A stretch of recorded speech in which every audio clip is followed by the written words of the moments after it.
चंपत राय जी को तो इस्तीफा देर में दिए पहले दे देना चाहिए था। अयोध्या छोड़ देनी चाहिए थी, जांच में सहयोग करना चाहिए था, उनको स्पष्ट करना चाहिए था, उनको एफआईआर करनी चाहिए थी। केवल चेहरे बदले हैं, सत्ता का चरित्र एक ही तरीके का है। वो चाहे कांग्रेस रही हो, चाहे समाजवादी पार्टी रही हो, चाहे थर्ड फ्रंट रहा हो। राजनाथ सिंह जो लखनऊ के मौजूदा समय के सांसद हैं और देश के रक्षा मंत्री हैं, चर्चाएं हैं कि उनका नाम संभावित राष्ट्रपति के तौर पर हो रहा है। प्रतिक्रिया अपेक्षित है आपकी? उतना तो क्लियर फंडा है, सीधा, कोई उसमें इब्बट नहीं है। हम किसी दल के साथ नहीं, हम बहिष्कार करेंगे। ट्रस्ट में कोई क्षत्रिय समाज का व्यक्ति नहीं था, क्योंकि ऐसी बातें लगातार चल रही हैं। लोगों का ये भी दावा है कि अगर ऐसा कुछ होता तो इतना बड़ा घोटाला ना होता, चंपत राय जी को लेकर जिस तरीके से बातें सामने आ रही हैं।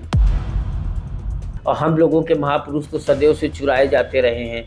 कभी राजभर चुरा ले जाते हैं, कभी निषाद लोग चुरा ले जाते हैं, कभी कोई चुरा ले जाता है। तो हमने तो एक दिन ये भी लिख दिया था कि किसी तरह महाराणा प्रताप को हम लोग बचा पाएं इस भाजपा के राज में, तो वही बहुत बड़ी हम लोगों की विजय होगी। क्या कोई और विकल्प है उनके पास 2027 के चुनाव में, या ब्राह्मण और क्षत्रियों का रुख क्या होगा? क्या लगता है कि ब्राह्मण और क्षत्रियों की 2027 के चुनाव में पटरी खाएगी? अब आज तो मैंने कहीं पढ़ा सोशल मीडिया पे, भगवान राम जो अग्रवाल थे, तो मेरे दिमाग में एक बात आई कि रामचंद्र जी अग्रवाल थे, फिर भरत अग्रवाल, लक्ष्मण अग्रवाल, शत्रुघ्न अग्रवाल, मतलब गजब। स्वामी प्रसाद मौर्य कह रहे हैं कि आपके राम में अगर इतनी ताकत होती तो राम मंदिर में चोरी ही ना होती। चंद्रशेखर भी वही बात दोहरा रहे हैं। तो फिर आप लोग इसी कमरे में बैठकर क्या कर रहे हैं? पत्रकारिता देखिए, कभी मर जाती है, जैसे कभी मर जाती है, कभी जिंदा होती है। लेकिन राम मंदिर के चंदे पे पत्रकारों ने जिस तरीके का वो किया है। बीजेपी युवा मोर्चा के प्रदेश अध्यक्ष रोहित मिश्रा बनाए गए हैं। चर्चा थी हर्षवर्धन सिंह अयोध्या वाले की। रोहित मिश्रा के बनाने के बाद उनके खिलाफ एक समझ लीजिए प्रचार शुरू हो गया। सोशल मीडिया पर लगातार लिखा जा रहा है, उनके फिजिकल अपीयरेंस के बारे में भी लिखा जा रहा है। आपको रोहित मिश्रा के बारे में क्या लगता है कि बीजेपी के प्रदेश अध्यक्ष उनको बनाया गया युवा मोर्चा का? आपकी प्रतिक्रिया क्या है बतौर क्षत्रिय? उत्तर प्रदेश की राजनीति में ब्राह्मण और क्षत्रिय इस कुटुंब को लेकर भी खूब चर्चा होती है, खासकर जब मुद्दा ब्राह्मण और क्षत्रिय का एक साथ आ जाए। तो ऐसे में यह माना जाता है कि सियासत में चुनाव है। क्या कुछ सवर्ण की राजनीति रहेगी? इस पर बात करने के लिए सवर्ण मोर्चा के राष्ट्रीय अध्यक्ष संदीप सिंह इस वक्त हमारे साथ हैं। संदीप जी, एक बार फिर से सवर्ण मुद्दा सामने है, क्या लग रहा है चुनाव करीब आ गया? नहीं, चुनाव तो मान लीजिए, ये तो मुद्दा तो ये गर्म हुआ था 13 जनवरी की रात से ही। यूजीसी जब से आया था तब तो चुनाव 1 साल था। अब धीरे धीरे चुनाव और करीब आता जा रहा है। तो ये तो मुद्दा तो हमारा यूजीसी से शुरू हुआ था। हम लोग भाजपाई थे 13 जनवरी के पहले, 13 जनवरी से नहीं है। उतना तो क्लियर फंडा है, सीधा, कोई उसमें इब्बट नहीं है। हम किसी दल के साथ नहीं, हम बहिष्कार करेंगे। अखिलेश जी कार्यक्रम कर रहे हैं, क्षत्रिय महासभा के लोग आते हैं, ब्राह्मणों का कार्यक्रम करते हैं, ब्रजेश पाठक जी उधर बटुकों का सम्मान कर रहे हैं। ऐसे में अलंकार अग्निहोत्री ने एक बयान दे दिया है। उनका साफ तौर पर कहना है कि बीजेपी के तमाम बड़े ब्राह्मण चेहरे जो हैं वो उनके संपर्क में हैं, बस मजबूरी है कि सत्ता में, इसलिए विधानसभा छोड़ नहीं सकते। क्या लगता है कि वास्तव में इतना बड़ा बयान? देखिए, एक्चुअली ऐसा होता है कि जब सत्ता में लोगों का प्रवेश होता है, पदार्पण होता है, तो लोगों के अंदर एक बहुत बड़ी गलतफहमी है कि बगैर सत्ता में भागीदारी किए हम कुछ बदल नहीं सकते। हम सत्ता परिवर्तन करने नहीं आए, हम व्यवस्था परिवर्तन करने आए। हमको व्यवस्था बदलनी है। सत्ता की सत्ता सदैव से, जब से चुनाव इस देश में हो रहा है, केवल चेहरे बदले हैं, सत्ता का चरित्र एक ही तरीके का है। वो चाहे कांग्रेस रही हो, चाहे समाजवादी पार्टी रही हो, चाहे थर्ड फ्रंट रहा हो, चाहे जो भी रहा हो, लेकिन सत्ता में लोगों के क्षत्रिय होकर आप भाजपा के लिए इस तरीके से कहेंगे? बताते हैं कि योगी आदित्यनाथ जी लगातार नेतृत्व कर रहे हैं और देखा जाए तो क्षत्रिय मजबूत हुआ है, और आप अब कह रहे हैं कि बीजेपी और सपा कांग्रेस अब एक जैसी है। देखिए, मजबूती का आलम तो आपको ये बता दूं कि यदि आप पढ़ाई के इंडेक्स में जाएंगे या रोजगार के इंडेक्स में जाएंगे, तो अगर 10 लोगों को चुनेंगे तो हो सकता है 9वां नंबर हमारा हो, नीचे से दूसरे पे हम होंगे। ये हमारा विकास हुआ है ना। और इसमें बहुत ज़्यादा मैं ये मानता हूँ कि क्षत्रिय बौद्धिक नहीं होता, थोड़ा यह भी कारण है। मैं ये मानता हूँ, मैं बिल्कुल स्पष्ट हूँ, मुझे कहने में कोई गुरेज भी नहीं, मुझे कोई गुरेज नहीं है, क्योंकि ना इन्होंने कभी नेतृत्व स्वीकार किया है। हाँ, योगी जी के आने के बाद एक हम लोगों के ऊपर आरोपित हम लोग थे, लेकिन हम लोग आरोपित रहे तो हमारे आरोपित होने का फायदा हमारे समाज के अधिकारियों को भले मिल गया हो। सामान्य जन तो सब उनकी निगाह में एक ही थे, वो संत थे। क्षत्रिय होने के पहले वो संत थे, और जब आदमी संत हो जाता है तो इन सब चीज़ों को छोड़ देता है। लेकिन चलिए, उनके ऊपर आरोप लगे, कोई बात नहीं। लेकिन अब समस्या ये है कि कहने को तो लोग बहुत कुछ कह रहे हैं, अलंकार अग्निहोत्री जी बता रहे हैं बहुत सी चीज़ें। भाई ठीक है, उन्होंने राजनीतिक पार्टी बनाई है, राजनीति में जा रहे हैं। रोज़ मैं सोशल मीडिया पे देखता रहता हूँ कि 28 लाख लोग हो गए। तो देखिए, लोगों को हो जाने और वोट पड़ने में भी मिश्रा जी बहुत अंतर होता है।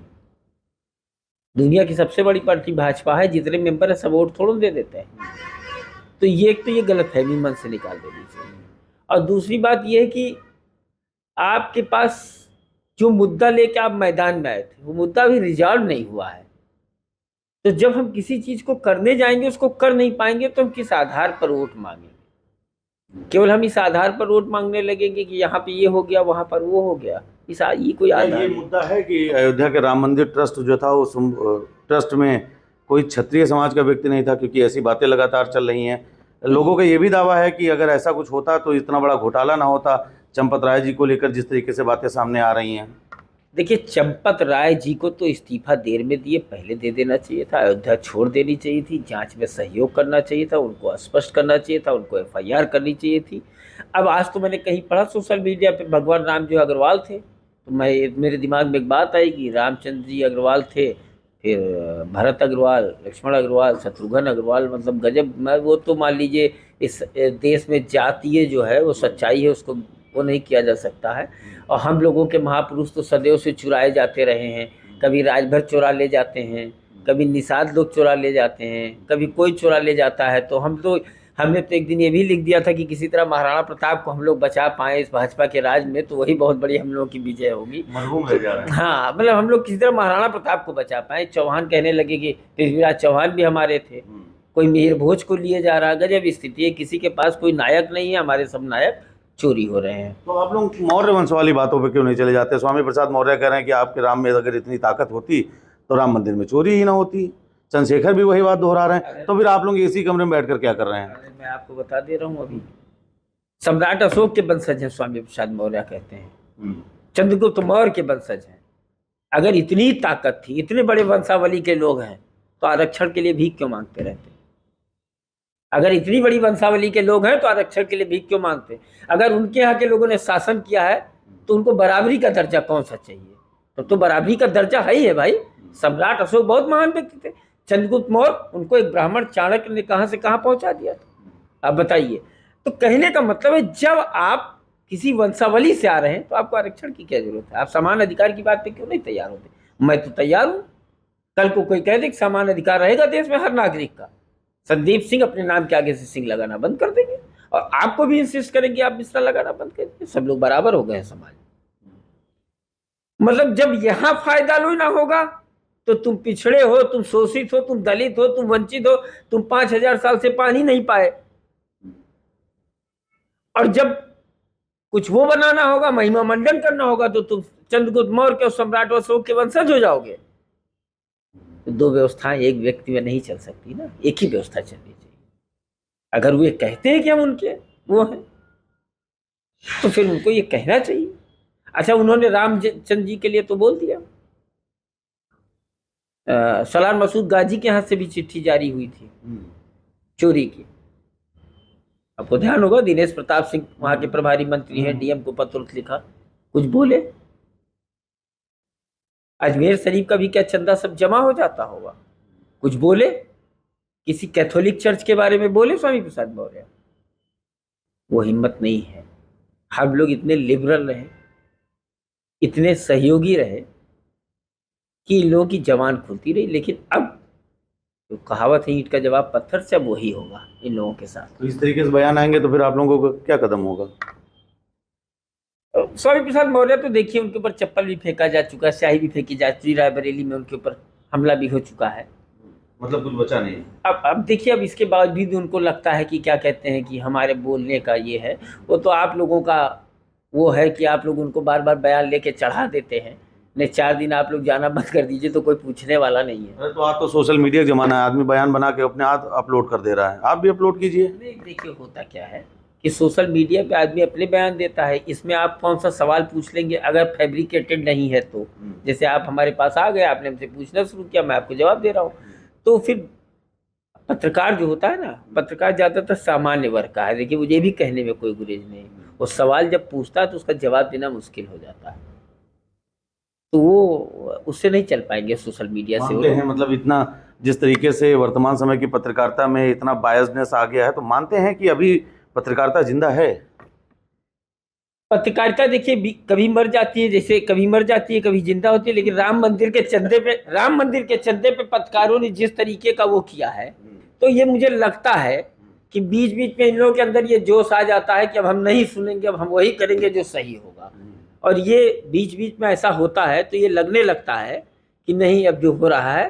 देखिए जब यहाँ पर बात आएगी, जब आस्था पर बात आएगी, तो आप कितने भी आप बायस्ड होना ही पड़ेगा, आप हो ही जाएंगे। आपको लाख मनाही होगी, आपको लाख आपके लिए सर्कुलर जारी कर देगी सरकार, लेकिन आप कहेंगे नहीं जो सही होगा वो हम बोलेंगे। तो ऐसा है कि अच्छा। राम मंदिर पे तो मैंने देख लिया भाई, राम मंदिर पे पत्रकारों ने अपना 100% दिया है। अच्छा, उत्तर प्रदेश की राजनीति में अगर देखा जाए तो अगर बात करें तो ब्राह्मण और क्षत्रिय, क्या कोई और विकल्प है उनके पास 2027 के चुनाव में, या ब्राह्मण और क्षत्रियों का रुख क्या होगा? क्या लगता है कि ब्राह्मण और क्षत्रियों की 2027 के चुनाव में पटरी खाएगी? देखिए ये राजनीति करने वाले जो राजनीतिक गिद्ध होते हैं, इन्होंने बहुत लंबे दिन तक, बहुत बड़े काफी दिनों तक एक लंबी लकीर खींचे रहे ठाकुरों और ब्राह्मणों के बीच में। या आप भी देखते होंगे, महसूस भी किया होगा, मैंने भी महसूस किया, हम लोग समाज में रहते हैं। लेकिन जब यूजीसी आया तो यूजीसी ने उस लकीर को समाप्त किया, क्योंकि यूजीसी आने के बाद ब्राह्मणों को भी लगा और क्षत्रियों को भी लगा कि अगर हम लोग इकट्ठा नहीं हुए तो अब नुकसान होना तय है, अब हम लोग अस्तित्व नहीं बचा पाएंगे। तो हमारे सवर्ण मोर्चा के जो राष्ट्रीय महासचिव हैं वो ब्राह्मण है, हमारे मीडिया प्रभारी ब्राह्मण है। हम लोग मिले और मिल के हम लोगों ने एक मोर्चे का गठन किया, क्योंकि ये बिल्कुल कन्फर्म हो गया था कि अब अकेले लड़ाई ले। और मैं हमेशा ये मानता हूँ कि क्षत्रियों की बौद्धिक क्षमता ज़्यादा होती है, धर्म नीति शास्त्र का उनको ज्ञान होता है, और हम लोगों की लड़ने की क्षमता ज़्यादा होती है। तो ये तय करके अगर हम लोग कोई भी लड़ाई लड़ेंगे तो केंद्र प्रदेश केंद्र कोई सरकार हम लोगों को हरा नहीं पाएगी। हम लोगों का लाइन ऑफ एक्शन अगर क्लियर होगा, मैं तो बहुत स्पष्ट कहता हूँ, हम 2% हैं, हम 4% हैं, हम 12%, हम 15% हैं। एक गांव जब वोटों का बहिष्कार करता है मिश्रा जी, तो एक गांव जब वोटों का बहिष्कार करता है तो उस गांव में डीएम तक पहुंच जाता है, अरे भैया हम सड़क बनवा देना, हम ये कर देना। जब पूरी की पूरी कम्युनिटी वोटों का बहिष्कार करेगी तो सरकार को दरवाजे पे आना पड़ेगा। इसीलिए मैं बार बार कह रहा हूं कि मैं अपने समाज के लोगों से कहूंगा कि वोट डालने ना निकलो, संविधान में इसकी कोई बाध्यता नहीं है। अच्छा, आपने कहा कि ब्राह्मण क्षत्रिय कुल मिलाकर अगर देखा जाए तो सवर्ण समाज लगभग एक हो रहा है। मौजूदा समय में हालिया समय में एक मामला आया है, तमाम लोग उसको जोड़ रहे हैं कि जिस तरीके से बीजेपी युवा मोर्चा के प्रदेश अध्यक्ष रोहित मिश्रा बनाए गए हैं, चर्चा थी हर्षवर्धन सिंह अयोध्या वाले की। रोहित मिश्रा के बनाने के बाद उनके खिलाफ एक समझ लीजिए प्रचार शुरू हो गया, सोशल मीडिया पर लगातार लिखा जा रहा है, उनके फिजिकल अपीयरेंस के बारे में भी लिखा जा रहा है। आपको रोहित मिश्रा के बारे में क्या लगता है कि बीजेपी के प्रदेश अध्यक्ष उनको बनाया गया युवा मोर्चा का, आपकी प्रतिक्रिया क्या है बतौर क्षत्रिय? देखिए 2 बातें आपको स्पष्ट बता दूं कि पहली बात तो भारतीय जनता पार्टी का आंतरिक मामला है। मैं पार्टी से दूर हूं, तो पार्टी ने किसको चुना, कैसे चुना, क्यों चुना, तो इसका कोई विषय नहीं। ठीक है, रोहित मिश्रा हमसे उम्र में छोटे हैं, छोटे भाई की तरह, हर्षवर्धन भी हमारे छोटे भाई की तरीके से। ये उन लोगों का आंतरिक विषय है, पार्टी ने क्यों चुना, क्योंकि ये भारतीय जनता पार्टी है, इसका स्वरूप बदल चुका है, इसने वर्क कल्चर बदल दिया, ये जन नेता को स्वीकार नहीं करती है। आज की भारतीय जनता पार्टी जन नेता को स्वीकार नहीं करती, ये विधायक को बिहार से उठा के राष्ट्रीय अध्यक्ष बनाती है और सांसद को महाराजगंज से उठा के प्रदेश अध्यक्ष बनाती है भारतीय जनता पार्टी। तो ये तो पहला तो उनका आंतरिक विषय है। दूसरी बात, रोहित मिश्रा इलाहाबाद यूनिवर्सिटी के प्रेसिडेंट रहे, विद्यार्थी परिषद से जुड़े रहे, हर्षवर्धन भी जुड़े रहे, तो हमारे अंदर इस तरीके की कोई भावना नहीं है कि हर्षवर्धन नहीं बने और रोहित मिश्रा बन गए तो मैं उनका विरोध करूं।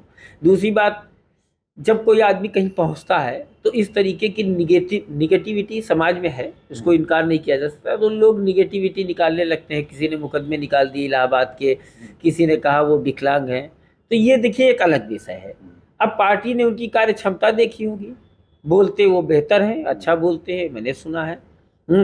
तो अब पार्टी ने अपना आंतरिक विषय, पार्टी को लगा ये चेहरा ज्यादा काम करेगा, ये मेरे लिए ज्यादा कारगर होगा, तो पार्टी ने उसको बना दिया। तो उसमें विरोध और समर्थन की कोई बात नहीं, आप चलाते रहिए नैरेटिव, क्या चलाने से फायदा है। पार्टी ने जब तय कर दिया तो तय कर दिया, मतलब कोई समस्या नहीं है। नहीं, मुझे कोई समस्या नहीं, हमें काहे के लिए समस्या होगी। अच्छा है, नवयुवक है, नई पीढ़ी है, हो सकता है कुछ ऐसी चीजें करें वो कि जिससे आने वाले समय में युवाओं को फायदा हो, कुछ अच्छा करें। क्योंकि छात्र राजनीति से निकला हुआ व्यक्ति है, बहुत दिन बाद छात्र राजनीति से निकला हुआ कोई व्यक्ति जो है वो युवा मोर्चा का प्रदेश अध्यक्ष बना। इसके पहले जो थे वो भी छात्र राजनीति से नहीं थे, वो छात्र संघ अध्यक्ष था, तो उसको ज़्यादा समस्याएं मालूम है, तो हो सकता है वो बेहतर करेंगे। अच्छा, एक अंतिम सवाल आपसे लेना चाहते हैं। सियासी गलियारों में बड़ी चर्चा है कि राजनाथ सिंह जो लखनऊ के मौजूदा समय के सांसद हैं और देश के रक्षा मंत्री हैं, चर्चाएं हैं कि उनका नाम संभावित राष्ट्रपति के तौर पर हो रहा है। प्रतिक्रिया अपेक्षित है आपकी? राष्ट्रपति बन जाए, चाहे इंटरनेशनल कोर्ट के जज बन जाए, सुनिए आप, कोई फायदा वायदा उनसे होने वाला नहीं है। बहुत मैं स्पष्ट हूँ, आपको मैं बता दूं। रक्षा मंत्री रहते हुए सदन में झूठ बोला कि सिंदूर ऑपरेशन में क्या एको जवान हताहत हुए हैं, तो मेरा जवाब है नहीं। और 6 जवानों की सूची आ गई 13 महीने बाद। शहीदों के संग गद्दारी, शहीदों के लिए नियम है कि तिरंगे में लपेट के उनकी बॉडी उनके घर पहुंचाई जाएगी, है क्या छुपा रहे थे। और सदन में बोली हुई चीज लिस्टेड होती है, आप किस मुंह से समाज के बीच में जाएंगे। तो 6 शहीदों का परिवार नहीं था, तो वो इंटरनेशनल कोर्ट के जज हो जाएं, चाहे भारत के राष्ट्रपति हो जाएं, चाहे रक्षा मंत्री हो जाए, उससे समाज को और देश को कोई फायदा नहीं होने वाला है। अब ये चूंकि जिसके पास शासन सत्ता, वो अपने हिसाब से निर्णय करे कि उनको राष्ट्रपति बना देगी, कि उनको प्रधान न्यायाधीश बना देगी, क्या कर देगी, इसके विषय मैं नहीं कुछ कर सकता हूँ। मेरा स्पष्ट है, मैं उनको अपना नेता नहीं मानता हूँ। तो मेरा बिल्कुल विचार स्पष्ट है, क्योंकि जब समाज के ऊपर जब दिक्कत आई, जब SC केस आया, जब ब्रजभूषण शरण सिंह ने कहा था कि क्षत्रियों के सबसे बड़े नेता राजनाथ सिंह हैं। संदीप जी, आप क्षत्रिय समुदाय से आते हैं और आप कह रहे हैं कि राजनाथ सिंह आपके नेता नहीं हैं। कोई भी राजनीतिक पार्टी में जो भी नेता रहा हो और जिसने UGC पे, सामान्य वर्ग का UGC पर एक शब्द न बोला हो, तो उस नेता को मैंने उसी दिन से नेता मानना छोड़ दिया है। ब्रजभूषण को मानते हैं नेता? ब्रजभूषण सिंह ने बोला, खुल के बोला। ब्रजभूषण सिंह ने तो खुल के बोला। ब्रजभूषण सिंह ने तो राम मंदिर चोरी पर भी बोला कि बोल दूंगा तो बहुत बड़े लोग हैं, नुकसान हो जाएगा। देखिए, राजनीति बाध्यता पैदा करती है। मैं राजनीति करने नहीं उतरा हूं, मैंने आपसे कहा मैं व्यवस्था परिवर्तन करूंगा, ये गड़बड़ है। तो मतलब आपकी बात का अगर देखा जाए, आशय निकाला जाए, तो इस हिसाब से क्षत्रियों के सबसे बड़े नेता ब्रजभूषण हुए। नहीं, फिर मैंने कहा क्षत्रिय नेतृत्व तो कहाँ स्वीकार करता है, लेकिन यह कि सांसद जी को हम लोग इसलिए रिगार्ड करते हैं कि सांसद जी ने UGC के मुद्दे पर बोला, सांसद जी ने एट्रोसिटी एक्ट के बारे में बोला, सांसद जी ने राम मंदिर चोरी के मुद्दे पर बोला। अभियुक्त थे वो, जो 32 अभियुक्त थे उसमें वो भी थे, उसमें चंपत राय जी भी थे। उन्होंने कभी दर्शन नहीं किए, उनको बुलाया भी नहीं गया। तो पार्टियां देखिए अपने हिसाब से विस्तार करती हैं, अपने हिसाब से चीज़ों का निर्धारण करती हैं। तो मैं हमेशा कहता रहा हूँ कि लोग बदल जाते हैं, सत्ता का चरित्र सदैव समान रहता है। चलिए, बहुत बहुत धन्यवाद संदीप जी आपका। आप सवर्ण मोर्चा के राष्ट्रीय अध्यक्ष संदीप सिंह जी हैं। तमाम विस्फोटक बयान के लिए जाने जाते हैं। इसके साथ ही उन्होंने राजनाथ सिंह, रोहित मिश्रा और ब्रजभूषण जैसे विषयों पर अब खुलकर अपनी राय रखी है। साफ तौर पर यह भी कहा कि क्षत्रिय समाज का भी नेतृत्व तो स्वीकार नहीं करता, लेकिन आने वाले 2027 के चुनाव में जिस तरीके से सवर्ण सामने आया है, कहीं ना कहीं उत्तर प्रदेश की सत्ता में कुछ ना कुछ तो हलचल जरूर देखने को मिलेगी। सहयोगी जितेंद्र के साथ एशियन न्यूज़ के लिए लखनऊ से मैं नीतीश मिश्रा।